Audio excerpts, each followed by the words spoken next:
I feel almost like a redundancy after I'm still coming back from where Jan took me, and I'm flying where Laura took us, and I letting be and coming and going and closing and opening to let new experience in. And I've never heard of the person that Jan read from, but he is a kindred soul. I think maybe we are spiritually, what do you call it when your twins are? Yeah. We're bound together somehow. But anyhow, I'll try. When I was approached about speaking this morning, I was less than elated at the opportunity. However, I had supported the idea that we should take turns talking until we could make up our minds about a new minister. And so I figured I should practice what I preached and walk the walk and, all that good stuff. I convinced myself that it wouldn't be too much of a challenge. After all, 88 years of experience, I've had lots of experience in letting go.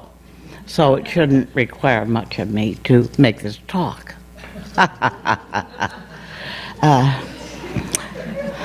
It opened me to preparing for it, opened me to much greater exploration than I had anticipated. And like me, you may find this morning's talk to be convoluting, incomplete at times, raising more questions than giving answers. But let's have a shot at it, and you can take a shot at me later. Letting go is a learning experience that involves people and things and ideas. We must learn to let go of people. People includes any person, loved or despised, living or dead, family members, naturally, and certainly teachers who have made a difference in our lives, friends who have moved on, exes, medical people who have healed us, and people who have harmed or humiliated us. We must learn to let go of things. Things are tangibles.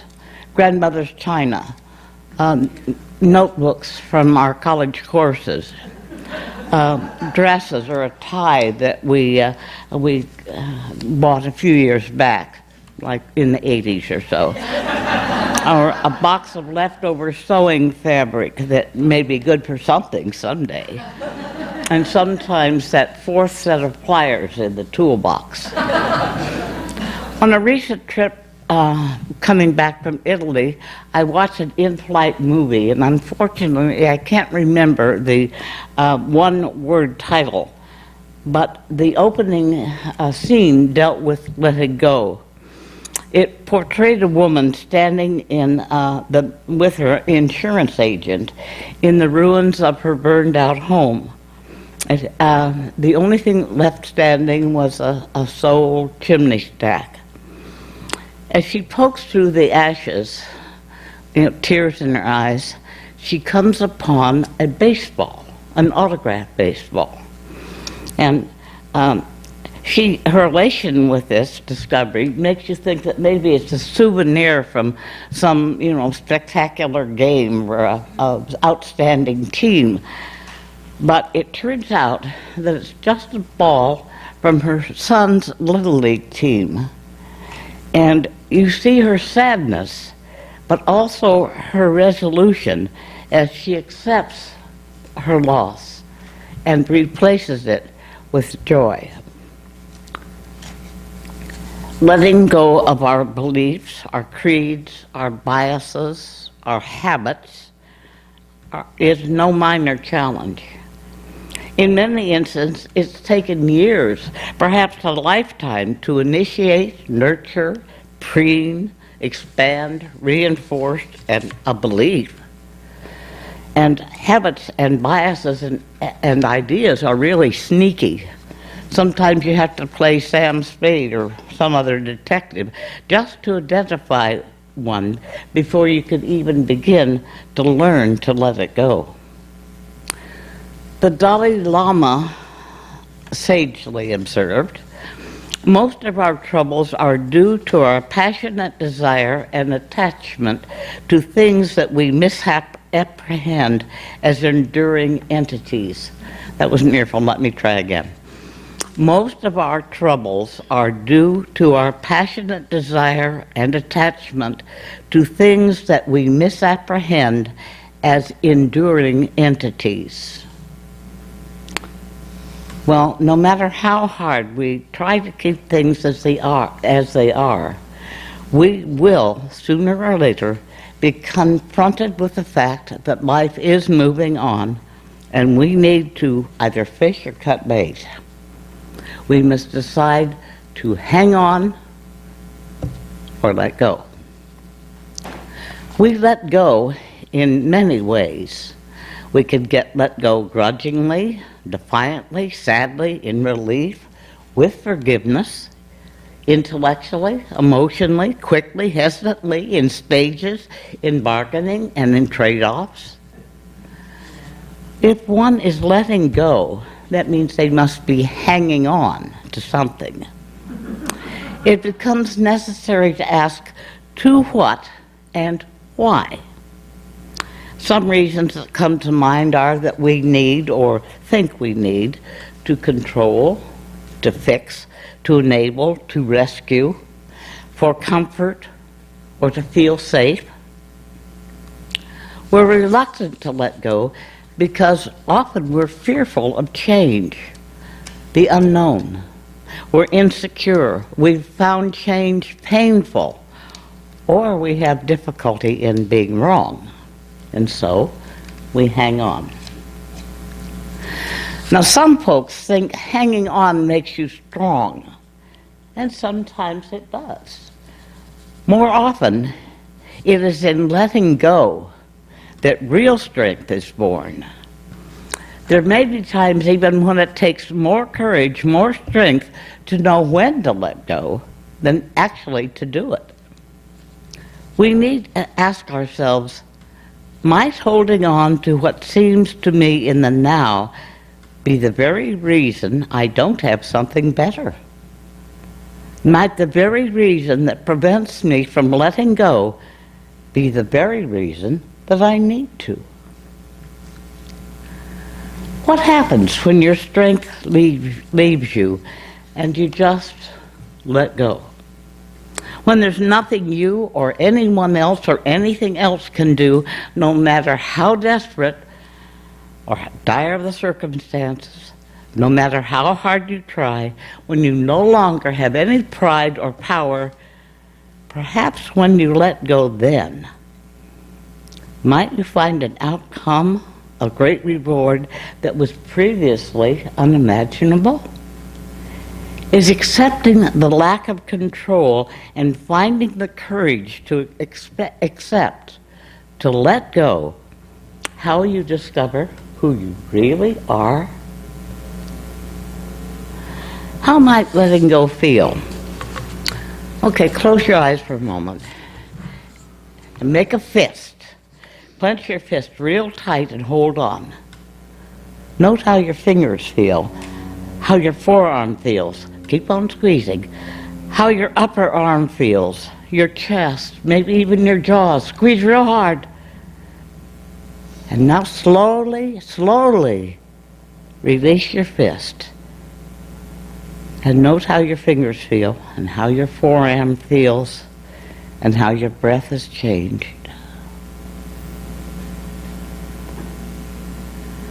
That's how it can feel to let go.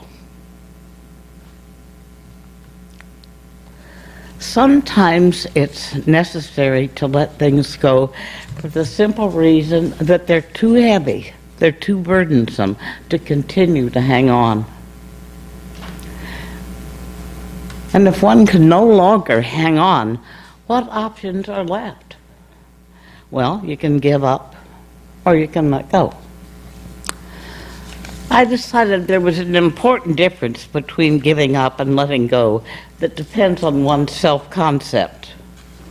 For me, giving up meant caving in, resigning, relinquishing, abandoning hope, abandoning choice. And that anyone who knows me knows that I don't do that too gracefully. Letting go implies acceptance. And acceptance is a choice. Choice comes from strength. Acceptance is something I do. If I have made the choice of living in the now, I should have done anything. I must do it. So letting go doesn't leave any doubt or space or give a snap about someone or something else, because it gives you the freedom to realize that you are what is important. Letting go confirms your potency, your relevance. There's an expression, let go, let God. Well, to my way of thinking, if you drop a plate and it shatters into 100 shards, does God take out the broom and dustpan and sweep it up? No, you do. If you don't, if you just let go, let God, they continue to lie there until someone else gets chips in their feet and takes over. It's kind of a silly example, but at least for me, it shows my situational relevance pretty clearly. Continuing to let go confirms my relevance. Letting go doesn't mean I don't care about someone or something any longer. I can forgive and let go and still remember. You can let go of hurt and remember what it's taught you. It's realizing that you are what is important. Okay, the choice is to let go. And sometimes the hardest part isn't simply letting go. It's the dread of having to start over. How does one go about learning to let go? Well, there are certainly various ways, and it's kind of like the Interfaith Center here. There are many paths and ways.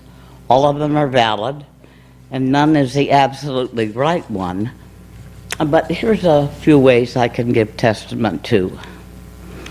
There's the letting go by taking the bull by the horns way. That's like when I jump into the swimming pool all at once instead of bit by bit. Letting go at once by creating a point of no return. There's the letting go by the rubber meets the road way. I have to. I've run out of space. My closets, garage, drawers can hold no more. My kids don't want my treasures. I've moved from a 2-story house with a basement to an apartment sand storage. There's no alternative other than to eat and sleep on the boxes. So I have to learn to let go. There's the letting go the damn it way, more delicately known as the cold turkey way, or the when I'm darn ready to get around to it way. I was a smoker for 50-some years. Maybe some of you didn't know that. I did stop smoking 3 times and for several years. From the moment I learned I was pregnant with each of my 3 children until the very day that I stopped nursing them, I did not smoke. And the day I stopped nursing, I raced out and bought a carton of cigarettes. Many times I thought I wanted to stop smoking. Over the years, I tried rationing them, reward, penalty, medications, the patch, hypnosis, acupuncture. Actually, I did all those things, and nothing worked. Then one day, I dropped a burning ash onto my blouse, a silk blouse, and an extravagance that I was wearing for the first time. I was so damn mad, I grabbed the half-smoked package of cigarettes, squished it in my hands, and hurled it into the trash can. And I've never smoked again, not one time. I don't know why. After all else, I came to and chose to let go at that time. But I did, and I'm very glad for having done so. Then there's the letting go the que sera, sera way. The let it be, let it be. I come from a very warm, close-knit family that has frequent reunions, we all enjoy one another and keep in contact with one another. And I yearn to continue that in the family that I had helped to create. But it was not to be. Divorce, a nomadic lifestyle, the death of one son, another son and daughter-in-law, and my 2 grandchildren who moved half a world away, one son carrying the torch and who is still trying to find his reality, just isn't the one that I had envisioned for my later years. But I have learned to accept with love, some sadness, even celebration, the wonderful reality that I am now living. Ultimately, in some way, we must all learn to let go. To do so, I think acceptance is the key. We needn't settle, but we all have a reality that we must learn to accept. As much as we might want to, we cannot hold on to a sunset. Letting go is a very personal endeavor. You're dealing with people, things, and ideas that are uniquely yours. Nothing will work for everyone, but I'd like to offer some suggestions. Don't try to change your world in one giant step. Be very clear of why and what you're letting go of. Remember the person you were when you felt differently. Getting a clear picture of who you want to be and how you want your life to be sets the goal and can make letting go easier for you. Accept that things will be different and positively anticipate the change. Allow your negative feelings. Expect that they'll raise their heads.